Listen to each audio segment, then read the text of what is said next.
નમસ્કાર dB live ન્યૂઝમાં આપનું સ્વાગત છે। છોટાઉદેપુર જિલ્લાના પાવીજેતપુર તાલુકામાં આવેલ કદવાલ પોલીસ સ્ટેશનના પોલીસ સબ ઇન્સ્પેક્ટર કે સોલંકી તેમજ કદવાલ પોલીસ સ્ટેશનનો સ્ટાફ પોતાના માણસો સાથે કદવાલ પોલીસ સ્ટેશનના વિસ્તારમાં પેટ્રોલિંગ હતા। તે દરમિયાન પીએસઆઈ કે સોલંકીને અંગત બાતમીદાર દ્વારા માહિતી મળેલ કે એક સફેદ કલરની મહિન્દ્રા કંપનીની મેક્સ ગાડી જેનો નંબર GJ06CM2149માં બિનઅધિકૃત રીતે ભારતીય બનાવટનો વિદેશી દારૂનો મોટો જથ્થો ભરી અને ડુંગરવાડ ચોકડી થઈ અને કદવાલ તરફ જનાર છે અને એવી માહિતીના આધારે 12-3 રસ્તા નજીક સદર મેક્સ ગાડીની વોચમાં ગોઠવાઈ ગયા હતા અને ગાડી આવતા જ તેને કોર્ડન કરી અને પકડી પાડેલ અને તેને તપાસ કરતાં તેની અંદરથી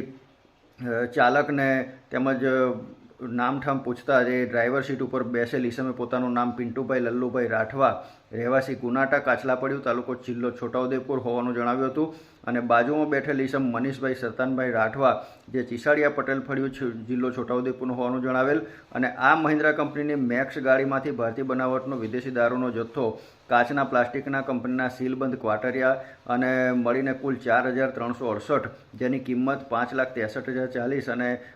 રોકડ નાણાં રૂપિયા 800, 2 મોબાઈલ ફોન અને બિનઅધિકૃત રીતે ભારતીય બનાવટના વિદેશી દારૂનો હેરફેર માટે વપરાયેલ મેક્સ ગાડીની કિંમત રૂપિયા 5 લાખ મળી કુલ 10,73,840 રૂપિયાનો પ્રોહી મુદ્દા માલ કદવાલ પોલીસે કબજે લઈ અને પ્રોહિબિશનનો ગુનો નોંધી અને આ બંને આરોપીઓની ધરપકડ કરી હતી। આ કામગીરીની અંદર પોલીસ સબ ઇન્સ્પેક્ટર કે સોલંકી તેમજ તેમના સ્ટાફના માણસોએ પ્રશંસનીય કામગીરી કરી અને પકડાયેલા આરોપી પિન્ટુભાઈ લલ્લુભાઈ રાઠવા અને મનીષભાઈ સરતાનભાઈ રાઠવા સામે ગુનો નોંધી અને વોન્ટેડ આરોપીઓમાં હિતેશ ઉર્ફે અઠો રાજેશ રાઠોડ શ્રીજી સોસાયટી છોટાઉદેપુર અને ઇરફાન રહેવાસી છોટાઉદેપુરના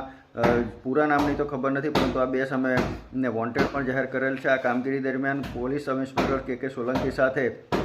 અધિક હેડ કોન્સ્ટેબલ નગીનભાઈ વેસ્તાભાઈ, અધિક હેડ કોન્સ્ટેબલ સુભાષભાઈ કનુભાઈ, અધિક હેડ કોન્સ્ટેબલ કારુભાઈ મખાભાઈ અને વિજયભાઈ ધીરુભાઈ, કમલેશભાઈ શંકરભાઈ અને અર્જુનભાઈ કલ્યાણભાઈ નાઓએ પ્રશંસનીય કામગીરી કરી અને પ્રોહિબિશનનો ગુનો પકડી પાડવામાં કામગીરી બજાવી હતી। ઇરફાન મકરાણી સાથે ડીબી લાઈવ ન્યૂઝ કદવાલ।